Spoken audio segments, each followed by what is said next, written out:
My name's Jamal, I'm a DJ from Sunderland, and this is the Purple Room Studio Beginner DJ course. Excellent. So when was the first time you realised you wanted to be a DJ, and how long have you been it? Probably back in 2012 when I was studying music production at Gateshead College.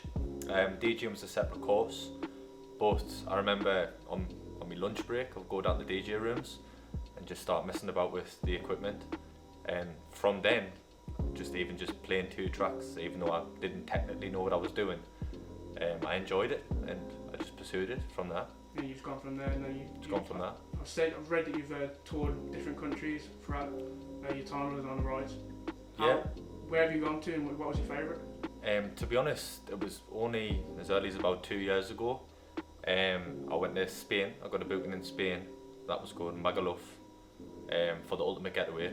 And then from there, I got my biggest gig abroad, which was in Dubai. Made some connections over there, and I was playing on a yacht party. And I'm still in touch with them, so I'll be going over there soon as well. Obviously, once the lockdown's over. Yeah, obviously lockdown's been happening since about a year now. With COVID, it's been a bit difficult. How difficult have you found it? To be honest, really difficult. Still being DJing, obviously from home, but obviously it's took a big dip work-wise. No one knows obviously when things will go back to normal, how soon it's going to be. But as long as I can still keep making music and production, then that's keeping us going. That's it, yeah. And your company, Purple Rooms, that's why we're here today. Can you just tell us a bit more about it and what it's all about? Yeah, definitely. So I opened up the studio as like a personal project at the beginning of lockdown. I had all of my equipment at home, my speakers, turntables, production equipment, and I hired some space. It was actually originally above one of my friend's businesses, and just moved all the stuff in there just for personal use.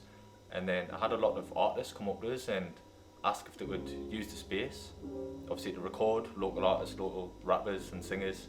And then it wasn't intentional to start off as a business, but then obviously a lot of people started to come down and use facilities, so I thought, why not from there? So I've been running about a year now, recorded about 35 to 40 artists, all from the northeast, singers, rappers, songwriters, and it's the best decision I've made musically. Yeah, that's great. Yeah. What was the motivation behind creating it? What do you want to get from it, from the company? Just connecting artists, really. Just meeting different artists. I mean, there's so much talent up the northeast and they don't really get showcased. So if I can be able to provide something that's more in the studio and more so creative space, then I can connect people together, make opportunities for these people to meet each other and work with each other, and yeah. So just talk to us about the software you're going to be using today, while we're here, and why do you use it? Why is it so good? So we're going to be using Serato DJ today. The reason that we're going to be using Serato is I'm predominantly a R&B hip-hop DJ, but you can use it with any genre. More so, it gives you a visual of what you're using. You've got so many functions in the software. You've got all your crates, so you can have thousands of songs in your library rather than carrying about multiple USB sticks. It's really easy to work around. You get a visual for, obviously, when you're beat matching, you can see your tempo on screen. You can highlight certain track colours, just so you've got an easier visual of your go-to songs.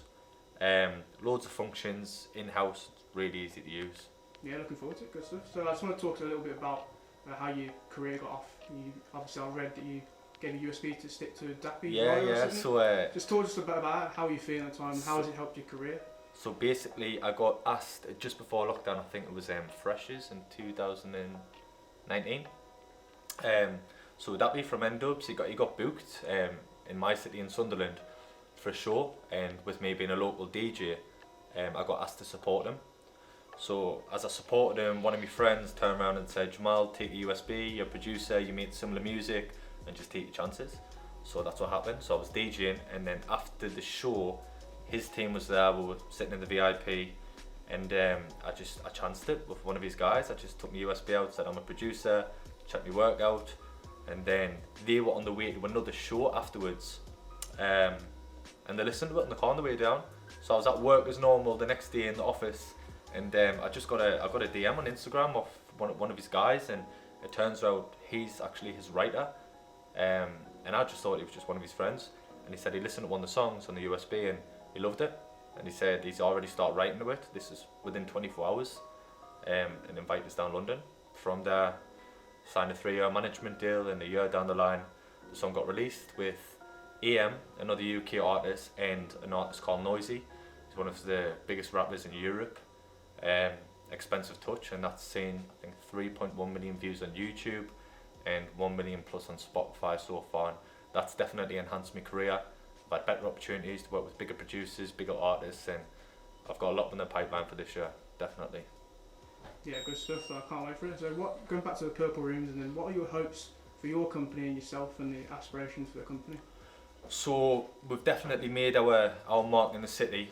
Like I say, there's not many young studio owners, especially my age, and with the reputation I've got in the city from releasing the song that was a success, it's motivated a lot of younger artists to want to work with us and even get into music. So I'm hoping to make this more than a brand and expand maybe locally into Newcastle, hopefully by the end of the year, depending on the circumstances, and just grow from there naturally and just see what happens. Yeah, good luck. And then what would your main piece of advice be to someone who's aspiring to be a DJ like yourself, who's already getting into the game, but what would your main advice be? Just do it for the passion and not for the money.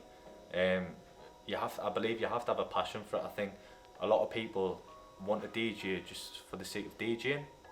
Once you do it for the passion, you've got real love for it, and then you'll see yourself start to grow. And network, be in the club scene, network with promoters, push content out, and just keep going. Great stuff. Yeah. And finally, what's you're in the DJ scene now, and you want to keep going and pushing forward. What's your biggest ambition now? Where do you want to achieve? What do you want to do? I'd like to obviously tour more countries, and I've never really played a big festival, so I'm aiming towards a main stage of the festival. Which festival would you like to go? Which is the biggest festival you want to go to? Don't know. Obviously an urban festival, something like Afro Nation maybe. Afro Nation. I'd like to play that. Good stuff. Well, Jamal, thank you for that. Everyone here at Eggport, we wish you and your company best for the future. Thank you.